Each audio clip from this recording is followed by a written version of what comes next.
Hello friends, welcome back and thank you for joining. My name is Yvonne. In today's video, I'll be sharing with you how I make puff puff in large quantity. So it's going to be a detailed video, so stay tuned. So friends, here is the pot that we'll use for our puff puff. So I always just use this pot to mix my puff puff because I just estimate that when the batter is full in this pot, it gives one large tray of puff puff. Need some flour. So in here I have about 4 cups of flour, but we are going to add it because we are making this puff puff for a party, so we will need it in large quantity. So let's add up the quantity of flour. So we go ahead and add the 5. We have 5 cups there, 6 cups, 7 cups, and we fast forward 16. So in total we have 16 cups of flour, and that will give us about one big tray, long tray of puff puff. You also need some yeast. I'm using quick rice yeast, so I'll be using 4 sachets of yeast. So I'm going to show you in a bit how I estimate. And you also need some salt. You know, salt, you always need salt to balance up with the sugar. So there'll be a little bit of mathematics details here. You also need some sugar. Here I have about 3.5 cups of sugar. So for the quantity of sugar, you can always add it in function of how you want. Maybe you want it too sweet or less. So I'm using 3.5. I'm using 4 cups of sugar. You also need some water. Here I have about 6 cups of water, but we are going to add the quantity of water. So to begin with, we'll go ahead and add in the yeast. So like I told you, I'm using quick rice yeast, so I'll just go ahead and add in the yeast. So this sachet is about 1.5 tablespoon of yeast. And remember, we are using 16 cups of flour, so 4 cups of flour is equal to a sachet of quick rice yeast. So we are using 16 cups of flour, which will give us 4 sachets of quick rice yeast. So there's always some calculation that we will need to do. Friends, it is time to add in the yeast. You can always add in the yeast, the sugar, and the salt, then mix it at once. But I'm going to take it step by step because I want it more detailed so that everyone can understand. Go ahead and mix it.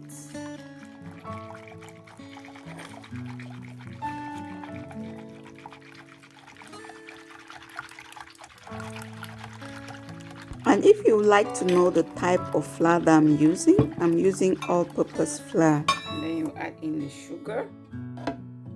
So we are going to be using 4 cups of sugar for this recipe. Just go ahead and add in the sugar. Add in some salt to balance up, 1 spoon. Stir. Cover this up to sit for about 5 minutes, or you can just go ahead and pour in the flour, but I'll just allow it to sit for about 5 minutes before I pour it in the flour. 5 minutes later, you check the yeast mixture. So you can see the water is a little bit foamy, so the yeast is activated. Yes.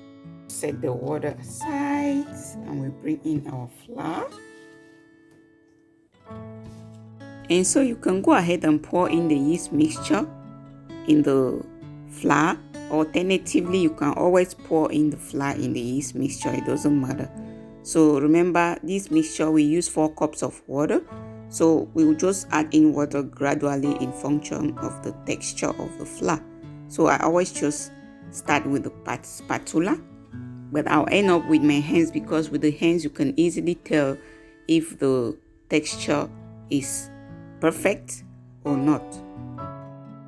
So this is a very crucial stage in the process. So if you miss this step, then you miss it. So the thing is, just pour in the water gradually. You will not want to miss this step. So like you see me mixing there, I'll always just add in the water gradually, the same thing that you would do. So the texture would depend on how you want your puff puff. But me, I like it when the puff puff is soft, not too hard. So I'll make the mixture standard, meaning it's not going to be runny, but it's going to be a little thick.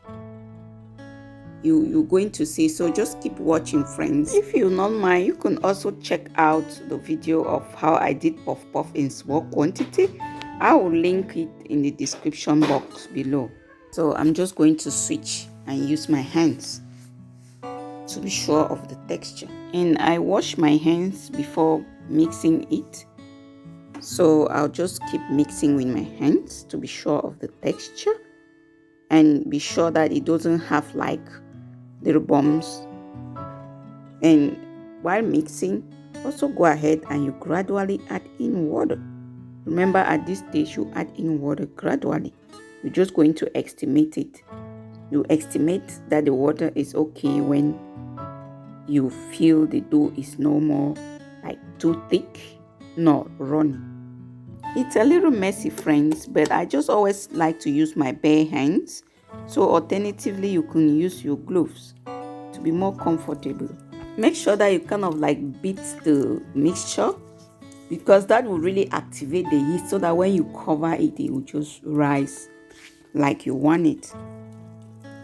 You can now go ahead and cover the container you're using. I'm using a pot, so I'll just cover it and allow it to sit for about an hour.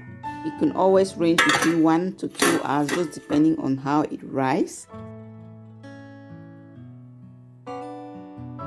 And you allow it to double in size. 1 hour later, this is what you have, friends. Look at that. It has doubled in size, and this is perfect for us to fry. Just go ahead and heat up some oil that we'll use to fry the puff puff. I'm using canola oil, but you can use any cooking oil of your choice.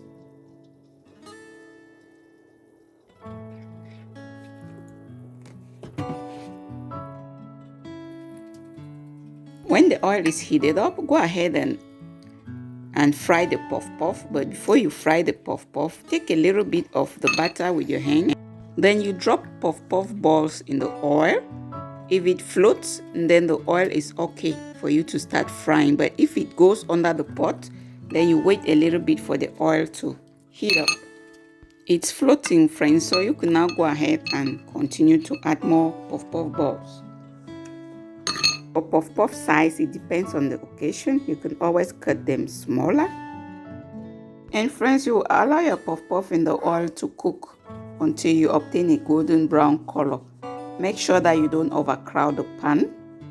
And you keep flipping the puff puff from one side to the other to make sure that they have like a unique golden brown color when it's ready. Fast forward, our puff puff is ready, friends. You can now take it out from the oil.